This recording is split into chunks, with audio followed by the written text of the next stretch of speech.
Subject: My ex-wife asked for an open marriage. That's when I found out the truth.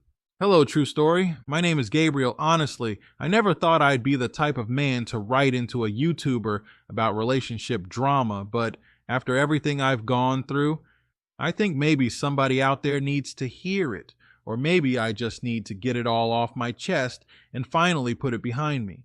So here it goes.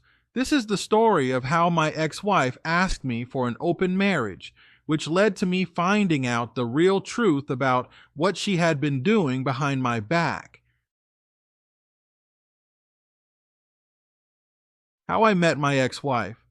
I met my ex-wife in kind of an old-fashioned way, at least compared to how most people meet these days.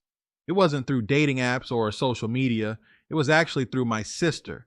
My sister had been talking about this woman she worked with, and for months she kept telling me, "Gabriel, you've got to meet her. I think you two would really get along." At first, I brushed it off. Blind dates weren't my thing, but eventually my sister wore me down, and I agreed to meet this woman for dinner. That woman ended up being the one who became my wife. Our first date was surprisingly natural. We clicked right away, easy conversation, lots of laughs, and none of that awkward tension that usually comes with a first meeting.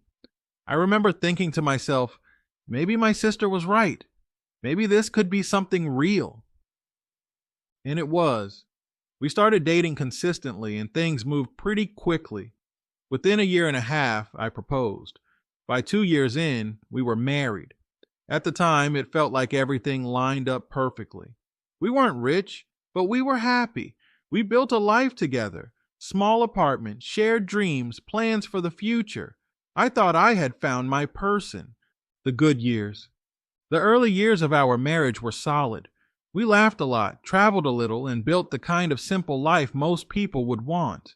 She was supportive of my career goals, and I was supportive of hers. We weren't perfect, but we were a team. Looking back, I think I was a little too comfortable. I never imagined betrayal could be hiding around the corner. For the first 5 years or so, we had the type of marriage people would envy. We didn't argue much, we went out on date nights, we kept the spark alive. Or at least I thought we did.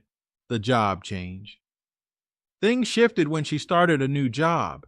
It wasn't immediate, but it was clear that this new environment changed her.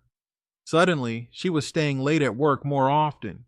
She was more focused on her appearance before going into the office. She was glued to her phone in a way that she hadn't been before. I brushed it off in the beginning because I trusted her. I figured she was just trying to impress her new boss or coworkers, but deep down I knew something was different. The conversations at home became less about us and more about her job, her colleagues, her work family. I wasn't threatened at first. I thought it was good that she was passionate about her work. But slowly, I realized she wasn't just passionate about her career. The open marriage conversation. Then came the moment that changed everything. One night, completely out of nowhere, she sat me down and said, "Gabriel, I've been thinking, what if we tried an open marriage?" I remember just staring at her stunned. My first reaction was confusion, like maybe she was joking, testing me, or trying to bring up some theoretical conversation. But no, she was serious. I asked her, "Why would you want that? Aren't you happy with me?" Her response was vague. She said something about wanting to explore and not wanting to feel tied down. She tried to spin it as if this could somehow make our marriage stronger. But in that moment, a switch flipped in my head. I knew right then that something wasn't right. Nobody just wakes up one day and decides to ask for an open marriage unless they've already got someone in mind. Going through her phone. I didn't want to believe it at first, but my gut told me everything I needed to know. So one night when she left her phone unattended, I went through it. And sure enough, I found exactly what I was afraid of. There were messages, long, flirty conversations with another man, photos, plans to meet up, evidence of things that had already happened. It wasn't just emotional cheating, it was physical too. The kind of betrayal you can't explain away. My stomach dropped. My hands were shaking as I scrolled. I couldn't believe that the woman I had married, the woman I trusted, had been lying to me so boldly. The open marriage talk wasn't about us. It was about her wanting to legitimize what she was already doing, the confrontation and divorce. I confronted her the next day. I laid everything out, the texts, the pictures, the timeline. I asked her straight up why she did it. And just like so many stories I've heard on your channel, she denied. She cried, begged, and swore it wasn't what it looked like. She told me I was overreacting. She said I was the one who didn't understand her needs. But the evidence was undeniable. I wasn't stupid. That's when I decided I was done. I wasn't going to stick around and try to patch up a marriage that was already dead. I filed for divorce. Of course, once she realized I was serious, she begged for forgiveness. She promised to change. She swore it would never happen again. But it was too late. The trust was gone. Life after divorce. The divorce was rough, but once it was finalized, I actually felt lighter. Like I had been carrying around this weight that was finally lifted. I tried dipping my toes back into dating after a while, thinking maybe I'd find someone better. But man, let me tell you, the dating scene today is brutal. I don't know if it's just the women I came across, but it seemed like so many of them were running the same game. Constant validation seeking, glued to social media, unrealistic expectations, talking to multiple guys at once. It was exhausting. After a few disappointing dates, I decided I was done. I wasn't going to chase after women who didn't bring me peace. Focusing on myself. So instead of wasting my energy on relationships, I turned it inward. I focused on my finances, my career, and my personal growth. I work for a pretty big company now, and I've managed to climb the ladder faster than I ever expected. I'm making more money than I ever did when I was married. I've already dug myself out of debt, and I've got savings for the first time in my life. And you know what? Life is good. It's not perfect, but it's peaceful.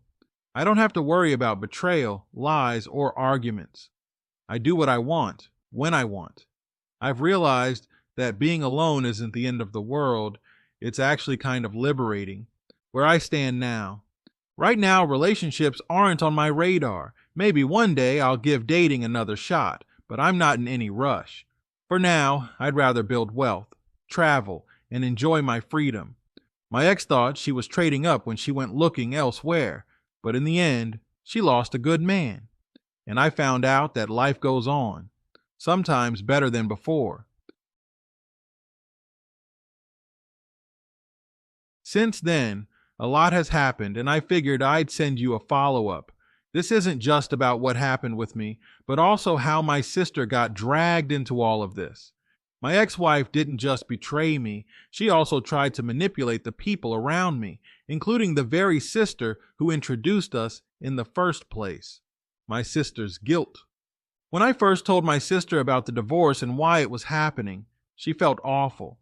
She blamed herself for ever setting me up with my ex in the first place. I told her, listen, you couldn't have known. You thought you were helping me meet someone good. But I could tell she carried that guilt. She had vouched for this woman, encouraged me to give her a chance, and then stood by me at our wedding. And now, seeing how it all unraveled, she felt like she had played a part in the disaster. I kept reminding her that none of this was her fault. My ex-wife made her own choices, and the responsibility lay squarely on her shoulders. Still, my sister had a hard time letting it go, my ex trying to stay friends with my sister.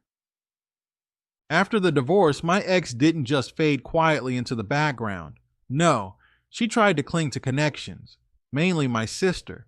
She would text her, call her, and even try to hang out with her like nothing had happened. At first, my sister was polite about it, but she didn't feel comfortable. She didn't want to be caught in the middle, and she certainly didn't want to betray me. Eventually, my sister started pulling away. She'd decline invitations, take longer to respond, and keep her distance. That's when my ex-wife's true colors really came out. The lies she spread. When my ex realized she couldn't keep my sister as a friend, she decided to go on the offensive. She started telling people, mutual acquaintances, co-workers, even some family friends, that the reason our marriage ended wasn't because of her cheating. No, according to her, it was because I used to physically and mentally abuse her. When I first heard that, I was floored. I've never laid a hand on a woman in my life. I'm not perfect, but I know how I treated her. I provided, I supported, and I was loyal. To hear her spinning this web of lies was like getting stabbed all over again. She was trying to rewrite the story so that she wasn't the villain. She wanted sympathy, pity, and attention. And the easiest way to get it was to make me the monster. Thankfully, my sister wasn't buying it. She knew me better than anyone, and she immediately shut down the lies. She told people, "Don't believe that nonsense. I know my brother, and I know the truth." Having her in my corner was a blessing, because I can't imagine how much worse it would have been if she had believed even a fraction of my ex's lies. Choosing to move forward. At first, the rumors bothered me. I was worried about what people might think. I'd catch myself wondering if people were looking at me differently, silently judging me. But then I realized something. People who know me, really know me, never questioned it. And the people who believed her lies, they were never really on my side to begin with. That realization gave me peace. Instead of wasting time defending myself, I poured that energy into building my life back up. My ventures since the divorce. You asked for long details, so let me break down some of the things I've been working on since then. Divorce can feel like the end of the world, but in my case, it lit a fire under me to do better for myself. Career growth. I work for a big company, and since the divorce, I've doubled down on my career. I've been promoted twice, and I'm making more money than ever. Funny enough, some of my coworkers asked how I managed to put in so many hours. I just laughed and said, I don't have anyone at home draining me anymore. It sounds harsh, but it's the truth. Without the stress of a toxic relationship, I have the mental space to focus on work. Paying off debt. During my marriage, debt piled up. Credit cards, bills, you name it. After the divorce, I made it my mission to clear every cent. I budgeted hard, cut unnecessary expenses, and threw every bonus check at the debt. Now I'm completely debt-free. That's a feeling of freedom no relationship could ever replace. Investing. With my debt gone, I started investing. 401k, Roth IRA, and even some stocks on the side. I'm not pretending to be Warren Buffett, but it feels good knowing I'm building wealth for my future. Side hustles. I picked up some side hustles too. I started doing freelance consulting in my field, which brings in extra income. I even tried flipping a few things online, buying and reselling electronics. Some worked out, some didn't, but I learned new skills along the way. Traveling. Another thing I've done since the divorce is travel. I took my first solo trip to Mexico, then another to Colorado. Traveling alone was something I thought would feel awkward, but it ended up being refreshing. No compromises, no waiting on someone else. I just did what I wanted, when I wanted. Health and fitness. After my marriage ended, I put more effort into my health. I signed up for a gym membership, hired a trainer for a bit, and lost 20 pounds. I feel stronger, healthier, and more confident than I did when I was married. Lessons learned. Looking back, I see my marriage as both a loss and a lesson. I lost years of my life to someone who didn't value me, but I gained wisdom and resilience. I learned that loyalty is rare, that not everyone has the same values, and that sometimes the best thing you can do is walk away. I also learned that peace of mind is priceless. Being single isn't a curse, it's actually a gift when the alternative is dealing with lies and betrayal. Where I stand today. Today, I can honestly say I'm happy. Not because I have someone by my side, but because I've built a life I'm proud of. Will I ever date again? Maybe, but I'm not chasing it. I'm focused on myself, my goals, and my future. If someone comes along who adds peace and value to my life, maybe I'll give it a chance. But until then, I'm perfectly fine being alone. As for my ex, last I heard, she's still telling lies and playing the victim. That's her path. Mine is different. Mine is about growth, success, and living free from her nonsense. So that's the follow-up. True story. My ex didn't just cheat. She tried to destroy my reputation and turn my own sister against me. But it didn't work. Instead, it backfired, and now I'm stronger than ever. Thanks for reading again.